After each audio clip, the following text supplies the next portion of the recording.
Hello. So this week we talked about a few things that were very interesting to me. So this was actually the first week that I heard about clients or like actually clients being defined.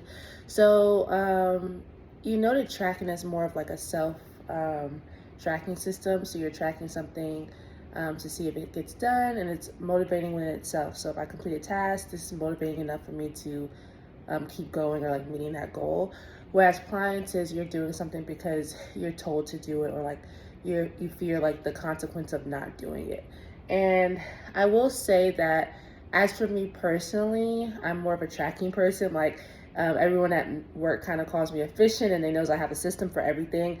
I hate tasks not being done and I just love like knocking things out and like meeting goals and like exceeding expectations.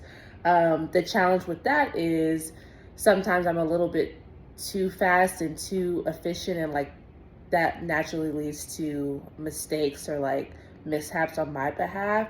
So sometimes taking a pause and saying, okay, like what else can I be thinking about versus just completing the task and knocking it off my to-do list is really helpful. But as far as clients, I feel like as a clinical director, I see this a lot, especially when it comes to BCBAs and RBTs.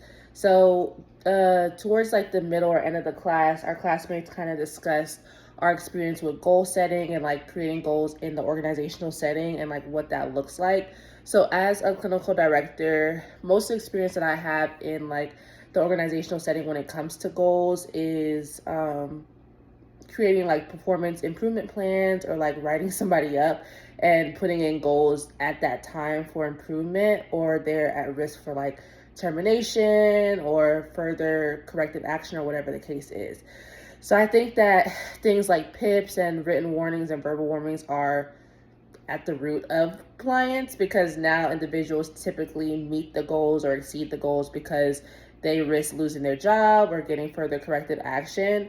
So this often backfires on me because now I'm the bad person, and nobody wants to be the person like writing people up or like setting goals, or their job is at risk. But I think the important part before getting to that point is really collaborating with individuals and seeing like what the barriers are, how do we mitigate barriers, what has been done in the past, what's effective and what's not effective.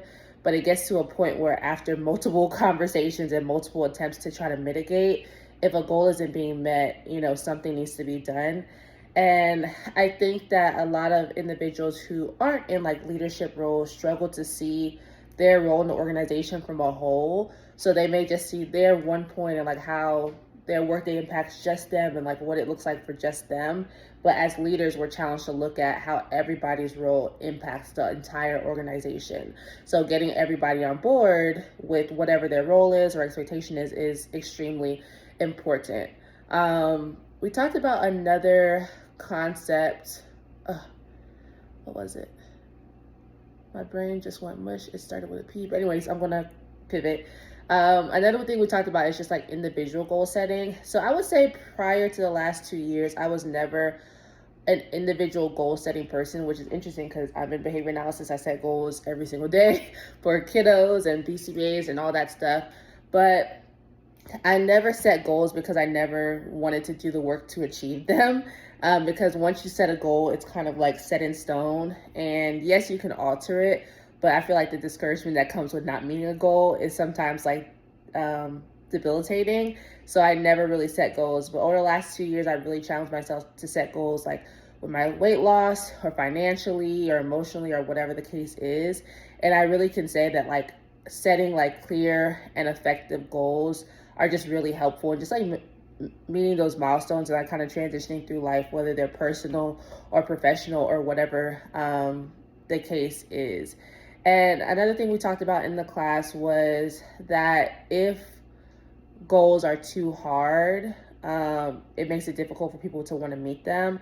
But also, if they're too easy, it makes people unmotivated to meet them. So really trying to find that balance between making a goal difficult enough so that it's motivating and like a little bit out of reach, but not too difficult where it seems daunting and impossible for the individual trying to achieve that goal.